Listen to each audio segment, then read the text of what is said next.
Voltando aqui com a nossa próxima aula sobre a educação, cidadania e direitos humanos, a gente vai passar aí agora para a definição do tema cidadania, a aplicação do mesmo dentro da sociedade. A cidadania, qualidade ou condição do cidadão. No termo jurídico, nós temos condições de pessoas que, como membro de um Estado, se acham no gozo de direitos que lhe permita a participação da vida política. Dentro dessa evolução da cidadania, nós temos a palavra cidadania provém do latim civita, tá? Significa cidade. Isso nos remete à expressão grega polis, cidade-estado antigas. Tipo de organização a que é atribuído pela maioria dos historiadores o conceito tradicional de cidadania. Nessa fase, cidadania se restringe à participação política de determinada classe social. Cidadão era o que morava na cidade e participava dos seus negócios. Dentro da questão da palavra cidadania, que vem do latim, que significa cidade, dentro dessa cidade destacamos a questão das leis, da norma e da participação ativa do cidadão dentro da sociedade.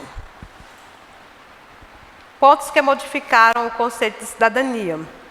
Os séculos XIX e XX foram responsáveis por um progresso significativo que repercutiram no conceito de cidadania.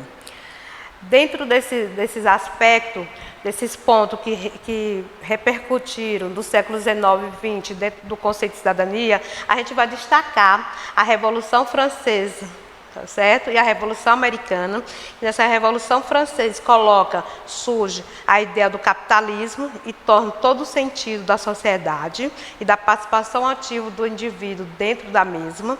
E também destacamos as duas guerras, a Primeira Guerra Mundial e a Segunda Guerra Mundial, que foi uma transformação para a sociedade e também para o verdadeiro significado de cidadania, tendo esse ser como um ser ativo e direto dentro das decisões política, econômica, social e cultural da sociedade.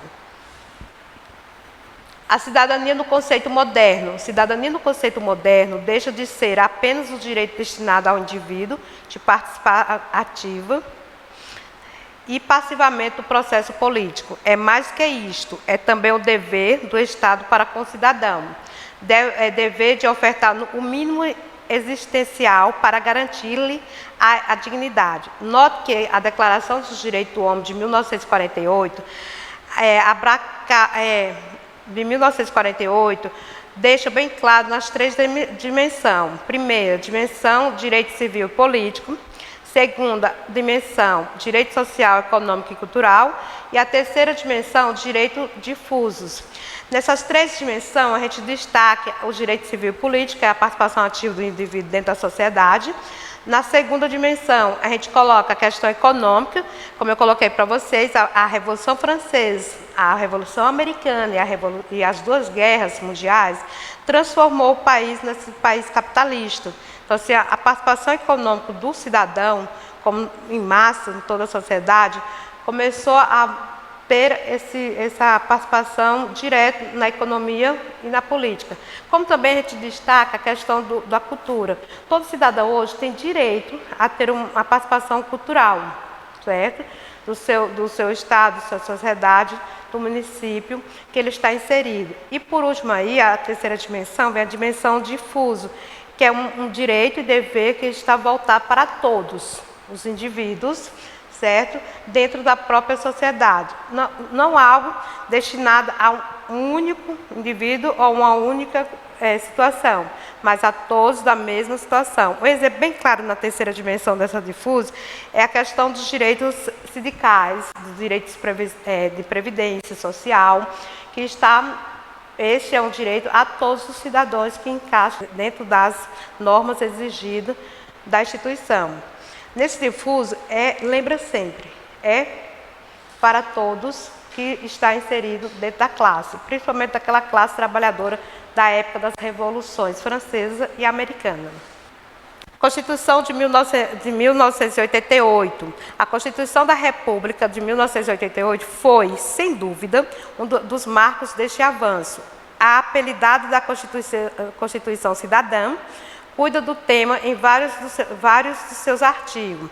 A expressão cidadania aparece logo no artigo 1º da Constituição, que preconiza a República Federativa do Brasil, formada pela União indissolúveis do Estado e município e do Distrito Federal, constitui-se em Estado democrático de direito e tem como fundamento a soberania, 2, a cidadania, a dignidade da pessoa humana, os valores sociais do trabalho e da livre iniciativa e o pluralismo político. Isso aí são pontos que devem ser respeitados e seguidos perante a Constituição de 1988. Quando eu coloco assim que foi grande marca, é a Constituição regente no nosso país hoje, e ela assegura esse direito e deveres do cidadão em toda a sociedade que está sobre a Constituição de 1988, a Constituição Federal. Paulo Freire e cidadania. De nada adianta colocar nos estacionamentos placas com vagas reservadas para idosos e deficientes. De nada adianta placas para não pisar a grama. De nada adianta cestos de lixo nas ruas, escolas e etc. É hora de ensinarmos os nossos jovens e crianças noções de cidadania que não se aprendem em livros, mas pelos exemplos. E isso cabe a nós, professores, pais e familiares.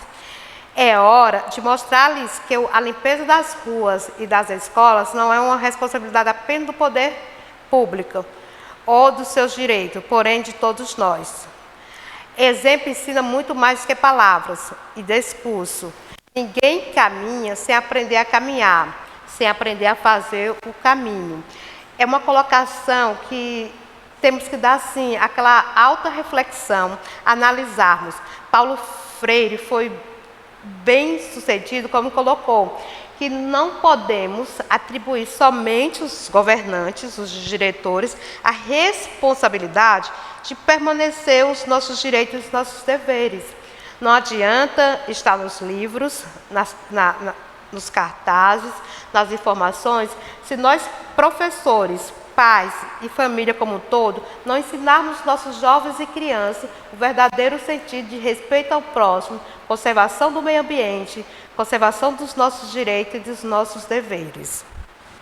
A cidadania liberal. A cidadania liberal, no entanto, foi o primeiro e grande passo para romper com a figura do súdito, que tinha apenas e tão somente deveres a prestar.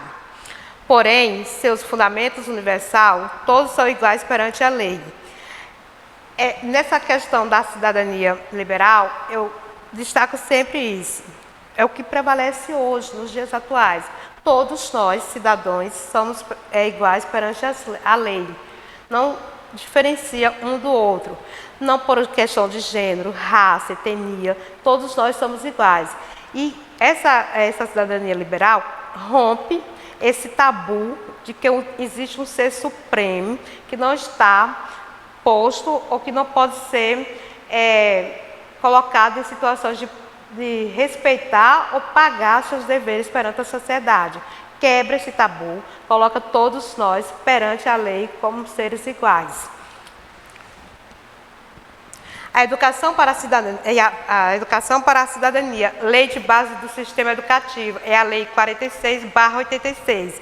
No seu artigo 1º, coloca, a presente lei estabelece o quadro geral do sistema educativo. O sistema educativo é um conjunto de meios pelo qual se concretiza o direito à educação, que se exprime pela garantia de uma permanente ação formativa, orientada para favorecer o desenvolvimento global da personalidade, o progresso social e a democratização da sociedade. Coloca que, através da educação, é um dos meios exclusivos para que o cidadão se torne realmente apto a exercer suas funções e seus direitos dentro da própria sociedade. E acredito e defendo essa ideia, que somente através da educação o ser fica preparado para exercer seu papel de cidadão perante a sociedade. A formação cívica, Decreto-Lei número 6/2001, de 18 de janeiro. O programa do governo assume como objetivo estratégico a garantia de uma educação de base para todos. entende-a como o início de do processo de educação e formação ao longo da vida. Objetivo que implica conceder uma particular atenção às situações de exclusão e desenvolvimento de um trabalho de clarificação de exigência quanto às aprendizagens cruciais e aos modos como as mesmas se processam. Para o parlamento, foram lançadas outras medidas com impacto direto na qualidade das aprendizagens e na vida das escolas. Dignamente, o Programa de Expansão e Desenvolvimento da Educação da Pré-Escola, concebido como a primeira etapa da educação básica e no novo regime de autonomia, administração e gestão da escola, o qual, de forma inovatória, assuma como condições estrutural a plena inclusão do primeiro círculo. Nessa educação da pré-escola, a gente destaca como a base.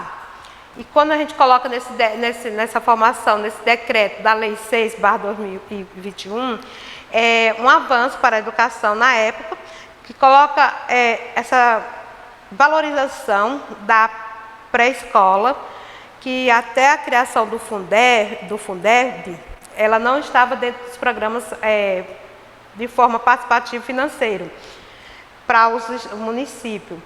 E coloca aí e deixa claro que a educação infantil, tanto da creche de 0 a 4 anos, de 5 a 6 anos na educação da pré-escola, é fundamental esse olhar diferenciado, para que realmente faça uma base concreta para que a sociedade esteja preparada para exercer a função de cidadão ativo e participativo da mesma. Afirmação histórica da dignidade humana. A convicção ética coletiva de que todos os seres humanos têm o direito de ser igualmente respeitados pelo simples fato de seu valor de dignidade, ou seja, por a sua condição humana, a despeito das diferenças biológicas, culturais ou qualitativas que nos distinguem entre si, vem se expandindo e aprofundando progressivamente na história. Uma colocação, Comparato, 2008, para essa crença religiosa, o homem seria digno em razão de sua origem divina e de sua semelhança com Deus, o Criador do universo. E se todos os homens são obra de um mesmo Criador, seria igual enquanto criatura. Que a dignidade humana assuma a partir do cristianismo um caráter qualitativo, deixando de ser uma honraria ou privilégio proveniente da condição social de cada indivíduo. Abordagem típica do mundo antigo, para tornar-se o resultado lógico de uma idêntica estrutura espiritual entre os homens. A partir dessa colocação aí, de Comparato, a gente pode ter e comparar as duas ideias. A ideia da antiguidade, que era visto o homem que tinha posição social, financeira, num patamar, tanto para Deus como para a sociedade, diferenciado dos mais pobres. E aí, a gente observa ainda que nos dias atuais, existe muito essa separação de classe social, achando ou colocando em evidência nos atos sociais que o homem que tem status financeiros é bem visto e respeitado pela sociedade. E a classe pobre é ainda a classe excluída de toda a ação de dignidade humana. E onde essa dignidade tem que ser um direito a todos os seres humanos. E não só quem é rico ou quem é pobre. E precisamos travar lutas, continuar com as lutas, em busca dessa igualdade. Mesmo que seja algo longe, difícil, dignidade é para todos. A dignidade humana para Keito. Portanto, a dignidade humana seria um atributo do homem enquanto ser racional, autônomo e insubstituível. Isto é, o único ser capaz de fixar livremente seus planos de vida. Daí porque não pode o homem ser tratado como um meio para a obtenção de algo, mas deve ser sempre considerado como um fim em si mesmo. A dignidade humana é um atributo do homem enquanto um ser racional. De todos os seres, somos o único pensante e que podemos agir através do pensamento. Então, assim, dignidade é para todos, não por classe social. Encerramos nossa aula aqui e daqui a pouco voltamos com a próxima aula.